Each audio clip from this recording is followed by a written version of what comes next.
2020년 새해가 밝았습니다. 벌써 새해하고도 12분이 지났습니다. 우리 반갑게 새해 인사 옆에 계신 분과 한번 나누도록 하겠습니다. 새해 복 많이 받으십시오. 한번 인사하겠습니다.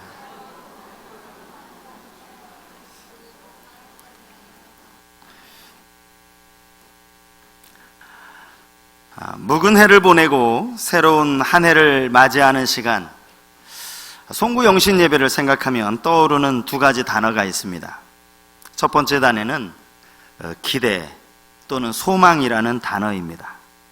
한 해를 돌아보며 아쉬운 일들도 있었고 또 마음 아픈 일들도 있었지만 해가 바뀜과 동시에 다 털어버리고 다시 새로운 기대를 가질 수 있다라는 점입니다.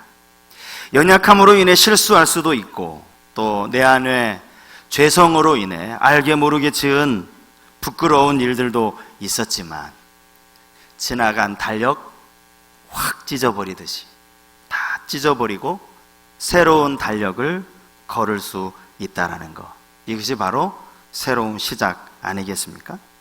이제 2019년은 이미 지나가 버린 과거입니다.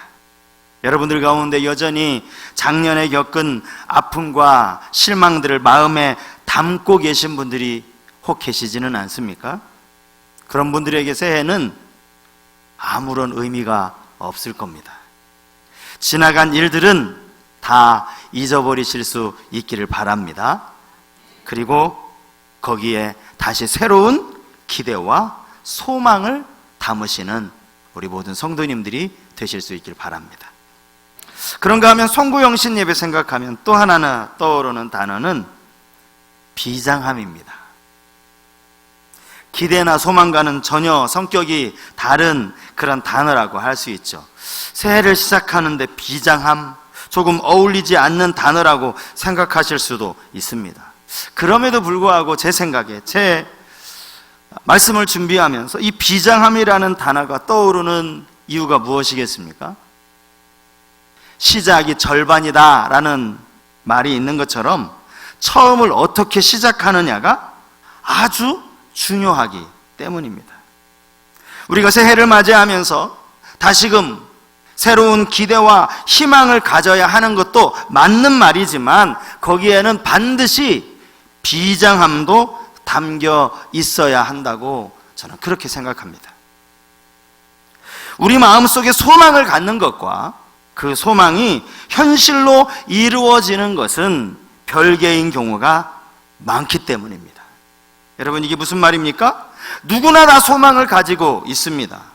소망을 갖는 것은 반드시 필요합니다. 하지만 그 소망을 마음속에 품고 있기만 하면 그것이 저절로 이루어지는 것은 결코 아니라는 거죠. 그 소망이 이루어지기 위해서는 스스로의 비장한 결단이 필요하다는 사실입니다.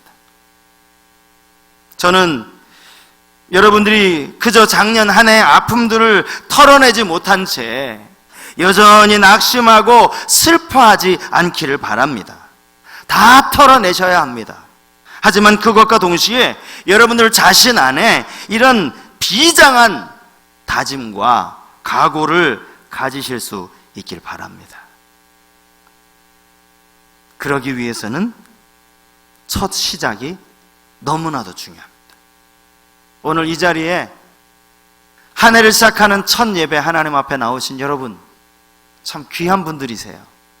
한 해를 비장한 마음 가지고 오늘 말씀을 통해서 우리 마음속에 이런 비장한 각오와 결단을 심어주셔서 우리가 가진 소망이 그냥 이렇게 되었으면 좋겠다, 안 되면 말고, 그것이 아니라 우리의 결단을 통해서 아름다운 열매가 있기를 주의 이름으로 축복합니다.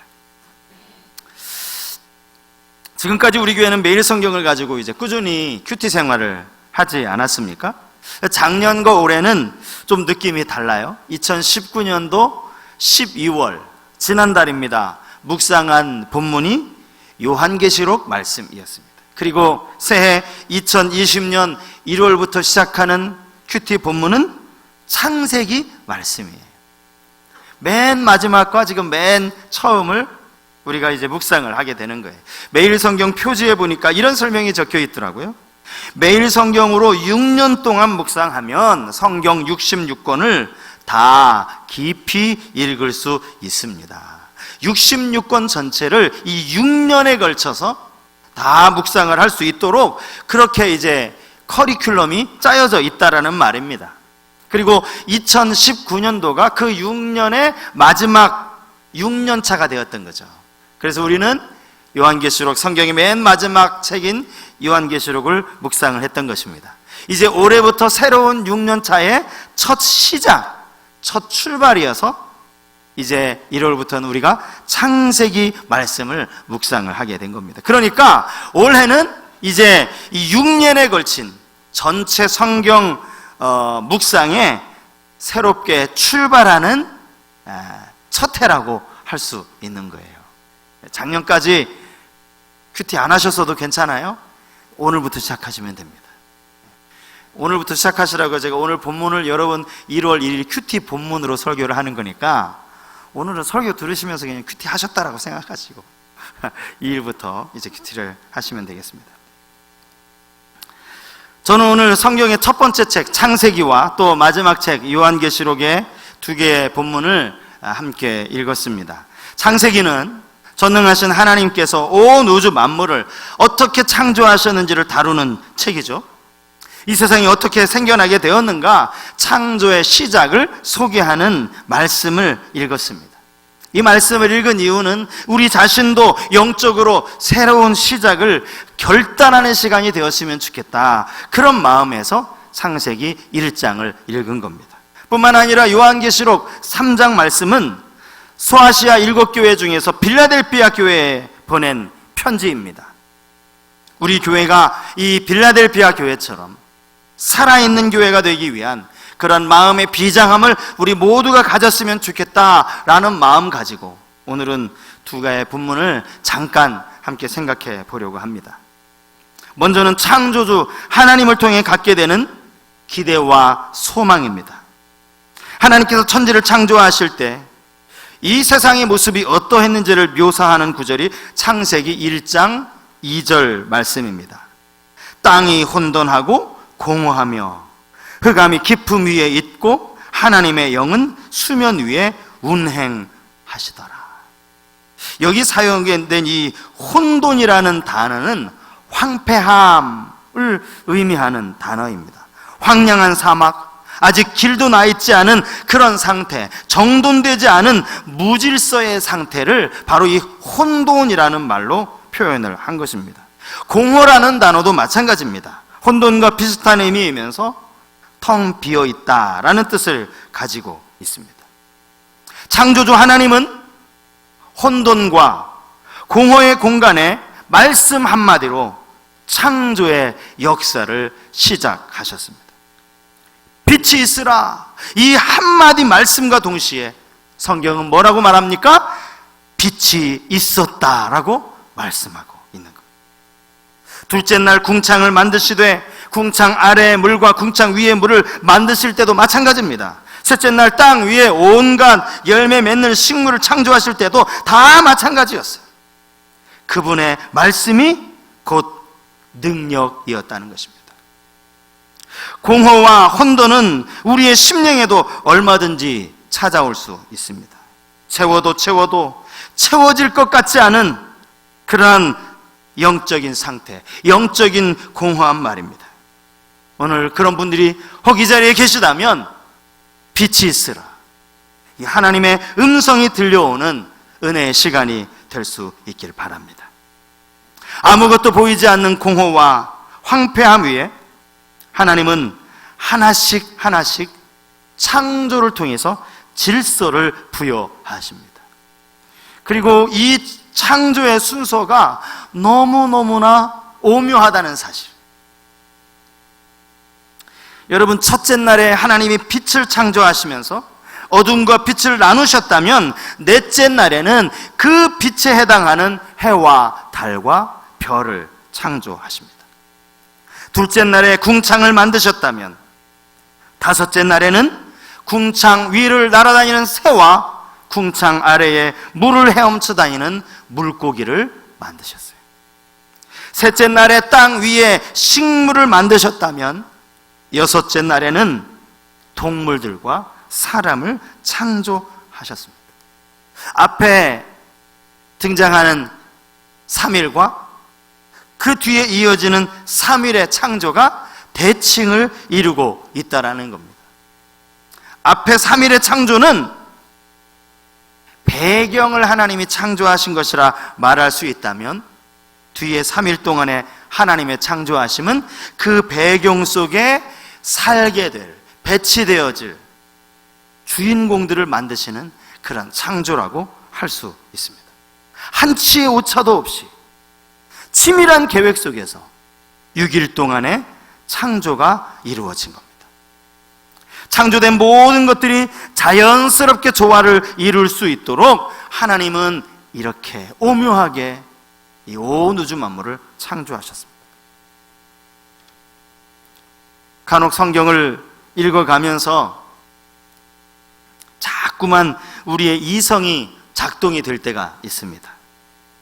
뭘 좀 배웠다고 성경을 분석하려고, 성경을 내 머리로 이해하려고 할 때가 있다라는 거죠.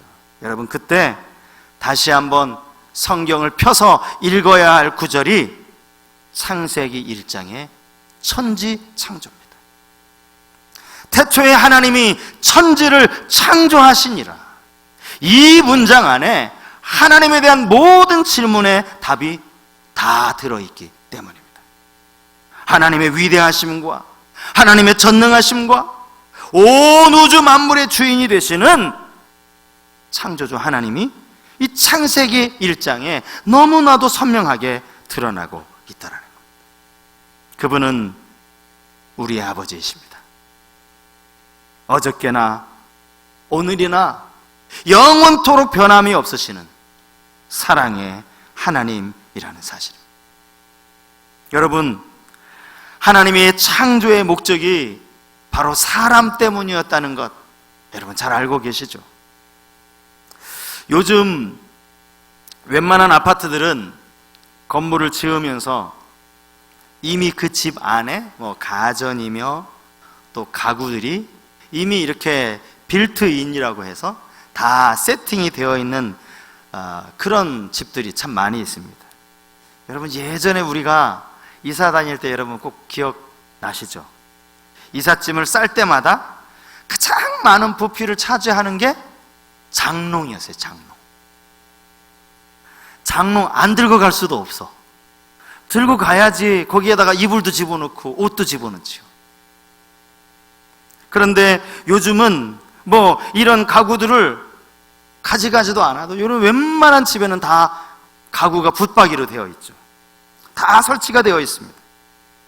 냉장고도 빌트인 냉장고, 인덕션 빌트인, 식기세척기도 빌트인, 세탁기도 요즘은 빌트인이라고 합니다. 다 구비가 되어 있다는 거죠. 여러분, 창세기 1장의 천지창조가 바로 이 아담과 하와를 위한 빌트인 동산이었다는 거 여러분 아십니까? 하나님 다 만들어 놓으시고 하나님이 먹을 거, 다스릴 거, 정복할 거 다 만들어 놓으시고 그 다음에 맨 마지막에 하나님이 사람을 창조하셨어요. 그 이유가 뭡니까? 그들을 다스리라고. 하나님께서 사람에게 주신 가장 첫 번째 명령이 창세기 1장 28절에 나와요. 하나님이 그들에게 복을 주시며 하나님이 그들에게 이르시되 생육하고 번성하여 땅에 충만하라, 땅을 정복하라, 바다의 물고기와 하늘의 새와 땅에 움직이는 모든 생물을 다스리라 하시니라. 이게 하나님의 명령이에요. 번성하라, 정복하라, 다스리라. 하나님이 사람에게 주신 명령. 우리를 위해 모든 것을 만드신 창조주 하나님을 묵상하시면 여러분, 그 안에 하나님 우리 얼마나 사랑하시는지 그 사랑을 느낄 수 있다는 겁니다. 창조의 회복은 오늘 말씀의 회복입니다. 그렇게 하나님의 형상으로 지어진 인간이 결국 죄를 짓고 에덴 동산에서 쫓겨나게 되지만, 더 나아가 죄의 노예로 살아가게 되지만, 하나님은 예수 그리스도를 통해서 다시 우리를 새롭게 하셨습니다. 여러분, 고린도후서 5장 17절 말씀을 우리 다 같이 한 목소리로 한번 읽도록 하겠습니다. 고린도후서 5장 17절 말씀이요. 그런즉 누구든지 그리스도 안에 있으면 새로운 피조물이라. 이전 것은 지나갔으니 보라, 새 것이 되었도다. 새로운 피조물로 새롭게 하신 것, 이것이 끝까지 우리를 사랑하시는 하나님의 사랑인 줄 믿습니다. 이것이 우리 모두의 기대와 소망이 되는 2020년 한 해가 될 수 있기를 축복합니다. 두 번째는 살아있는 교회를 세워가고자 하는 부담과 사명감입니다. 빌라델비아 교회는 초대교회 7교회 중에서 칭찬받은 2교회 중에 하나입니다. 여러분, 빌라델비아 교회 바로 앞에 등장하는 교회가 어느 교회입니까? 사대교회입니다. 사대교회. 사대교회가 주님께 들은 책망은 이것이었습니다. 내가 살았다 하는 이름은 가졌으나 죽은 자로다. 겉으로 보기에 아무런 문제가 없어 보이는 그런 교회였지만, 그들의 내면은, 그들의 신앙은, 그들은 영적으로 죽어 있었다라는 겁니다. 그에 비하면 빌라델비아 교회는, 이 빌라델비아라고 하는 이 도시 자체가 인구가 약 4,000명밖에 안 되는 아주 작은 도시였다고 합니다. 그 안에 직물이라든지 또 가죽, 피혁이라든지 이런 사업으로 도시 자체는 부유했을지 모르지만, 경제적인 부유와 함께 자연적으로 따라오는 게 뭡니까? 사치, 향락, 우상숭배, 이런 것들로 인해서 나중에는 이 빌라델비아 도시는 우상이 범람하는 그런 도시가 되고 말았던 겁니다. 바로 그런 상황에서 신앙을 지켜낸 사람들이 빌라델비아 교회 성도들이었습니다. 주님이 말씀하시는 대로 그들은 작은 능력으로도 말씀을 끝까지 지켰습니다. 주님의 이름을 배반하지 않았습니다. 모진 박해 속에서도 인내의 말씀을 지킨 교회를 향해서 주님은 면류관을 약속하십니다. 내가 소 키우리니 내가 가진 것을 굳게 잡아 아무도 내 면류관을 빼앗지 못하게 하라. 면류관 지금 누가 갖고 있는 거예요? 필라델비아 교회가 가지고 있는 거예요. 빼앗기지 말라는 거예요. 요한계시록 3장 12절 말씀도 마찬가지입니다. 이기는 자는 내 하나님의 성전에 기둥이 되게 하리니 그가 결코 다시 나가지 아니하리라. 내가 하나님의 이름과 하나님의 성 곧 하늘에서 내 하나님께로부터 내려오는 새 예루살렘의 이름과 나의 새 이름을 그 위에 기록하리라. 2020년도 우리 교회는 인내의 말씀을 지키는 그런 교회가 될 수 있길 바랍니다. 인내의 말씀을 지킨다는 것, 그것이 의미하는 것이 뭐겠습니까? 어떤 유혹 앞에서도 믿음이 흔들리지 않는 것입니다. 사도 바울이 빌립보서에서 고백했던 것처럼 표대를 향하여 달려가는 것입니다. 선한 싸움을 싸우며 끝까지 믿음을 지키는 것입니다. 겉모양은 화려하지만 속은 다 죽어있는 교회들, 그런 교회가 아니라 말씀이 살아있는 교회가 될 수 있길 바랍니다. 복음의 능력이 여러분들 삶 속에서 살아 역사하는 그러한 교회가 될 수 있기를 바랍니다. 여러분, 우리가 싸워야 하는 영적 싸움은 갈수록 더 치열해지고 더 살벌해집니다. 우리는 에베소서 6장 13절 말씀을 늘 기억해야 합니다. 여러분, 올 한 해 에베소서 6장 13절 말씀을 여러분 마음속에, 여러분 머릿속에 꼭 담아놓고 이 말씀을 늘 자신을 비추실 수 있기를 바랍니다. 에베소서 6장 13절 우리 같이 한번 읽겠습니다. 시작. 그러므로 하나님의 전신갑주를 취하라. 이는 악한 날에 너희가 능히 대적하고 모든 일을 행한 후에 서기 위함이라. 이 악한 날에 믿음이 서기 위해서 우리는 기도와 말씀으로 무장해야 할 줄 믿습니다. 새해를 시작하면서 40일 작정 기도를 지난 주일에 선포했습니다.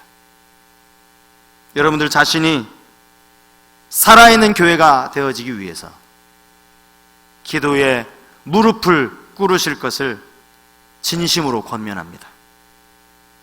먼저 여러분 영혼을 위해서 기도하시기 바랍니다.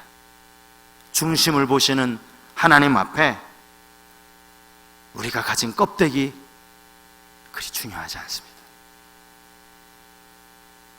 목사라고 하는 겉으로 드러난 이 껍데기에 가리워서 저의 내면을 진지하게 보지 못하는,